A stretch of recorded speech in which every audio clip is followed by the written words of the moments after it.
Y un proyecto del presidente peruano, Pedro Castillo, que quiere castración química para violadores. Vamos a hablar con el analista político de Perú, Enzo Helguera, que ya está en comunicación con nosotros. Hola Enzo, ¿cómo va?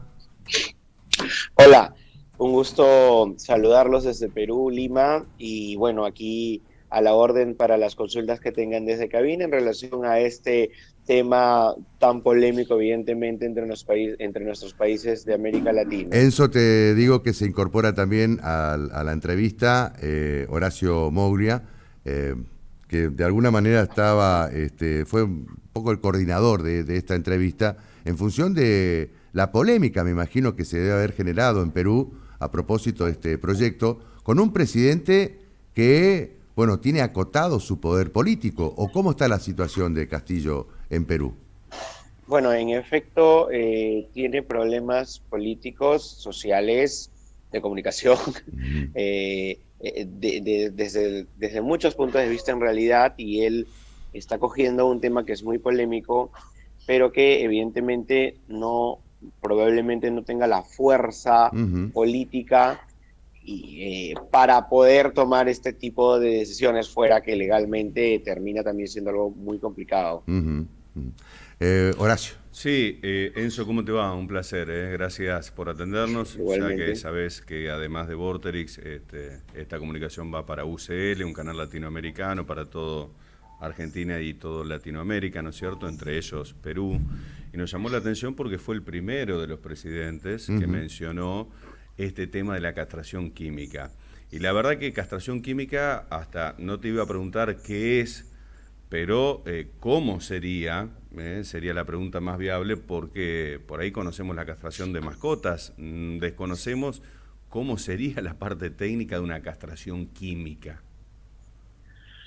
Bueno, en teoría esto debería recibir medicamentos y un tratamiento con una frecuencia que le costaría al Estado. Entonces estamos hablando que económicamente el Estado tendría que hacer una inversión fuera de los aspectos legales que evidentemente atentan contra los derechos humanos, y definitivamente es una salida, digamos, con el fin de tener una popularidad, aprovechando justamente que tiene él problemas justo de popularidad, de que la población está desconectada de lo que hace. Entonces ha cogido el tema nuevamente sin pensarlo, ¿no? Es inviable por muchas razones.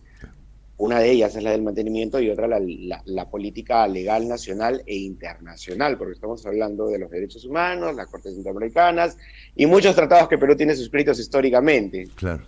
Sí, ojo que por ahí, por el lado de esta tendencia, si se quiere, pseudo derechista que se viene desarrollando en distintas partes del mundo y fundamentalmente también por el tema de la guerra, también hay otros que dicen derechos humanos tienen los pibes, los menores que son violados y estos que son reincidentes, son los que tienen las garantías en este sentido. Entonces, ojo que no, si cae bien y lo utiliza Claro. como para potenciar su imagen es porque hay un caudal de población, no solo en Perú, sino en todo el resto de Latinoamérica, que ve con buenos ojos esto.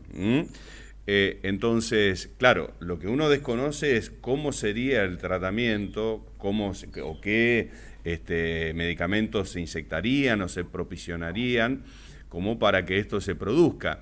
También hay un largo debate que no por castrar el violador va a seguir siendo o va a dejar de querer reincidir en esta materia, sino que también hay todo un aspecto psicológico y hormonal también.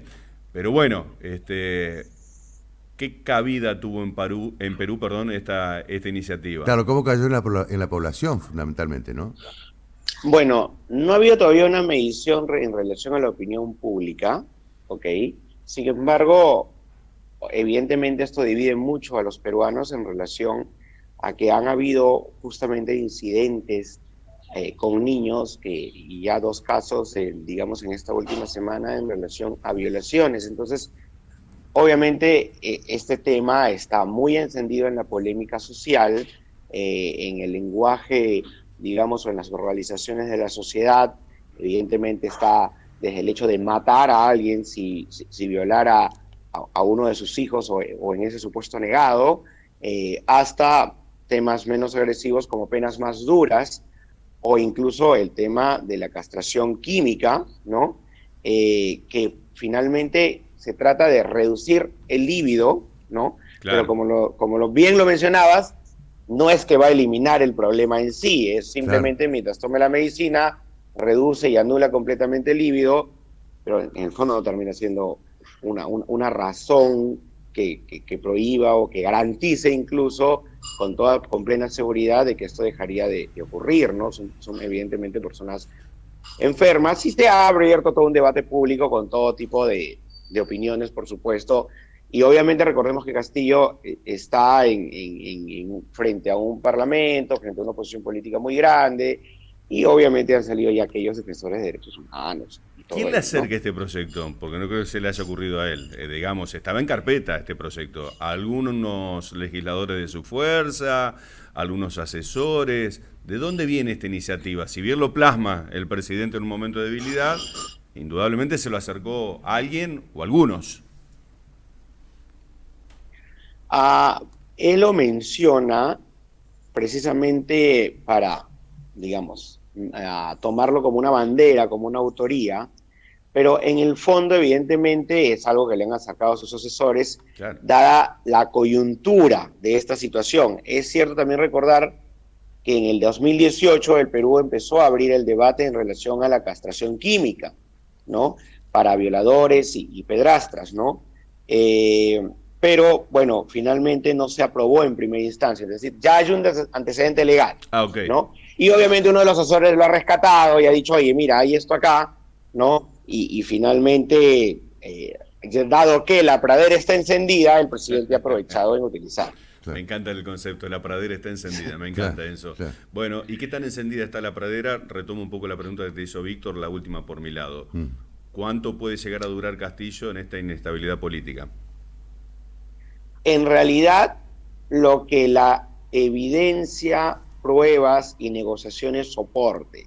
Evidencia porque siempre sale una acusación contra él, el 90% no son probadas, pero el 10% sí, ¿no? Es decir, ya hay una foto en donde Castillo está jugando fútbol con un proveedor del Estado, con quien ha sido beneficiado, ¿ok? Él había mencionado que no lo conocía y probablemente se diera algún argumento de que es una coincidencia, ¿no? Pero obviamente por menos de este tipo de evidencias han caído otros presidentes, ¿ok? Entonces, es importante señalar que uno es los hechos y la contundencia de la evidencia irrefutable que pruebe algún acto, digamos, que atente contra la moral o la legislación, o que se caracterice de tener una sospecha bastante creíble, porque el Parlamento puede declarar una acción solo por mayoría para finalmente sacar al presidente Castillo y que sea reemplazado por su primera vicepresidenta. Por otro lado, tenemos la negociación, que era lo que te mencionaba, porque obviamente está sostenido por una plataforma en base a negociaciones políticas que ha realizado el presidente con otros partidos políticos y que finalmente lo terminan sosteniendo en el Parlamento, o que no alcanzan a tener esa mayoría que necesitarían para vacarlo. En definitiva, no se está alcanzando los votos suficientes como para desplazar a Castillo. Así es, así es. Entonces, por eso te decía, por un lado los hechos que van a motivar a la opinión pública o encender más la pradera, como lo dije en un inicio, y por otro lado, lo que resista las negociaciones en relación a las conversaciones que sostiene el presidente con los partidos políticos. Muy bien. Enzo, te agradecemos muchísimo y seguiremos en contacto, ¿eh?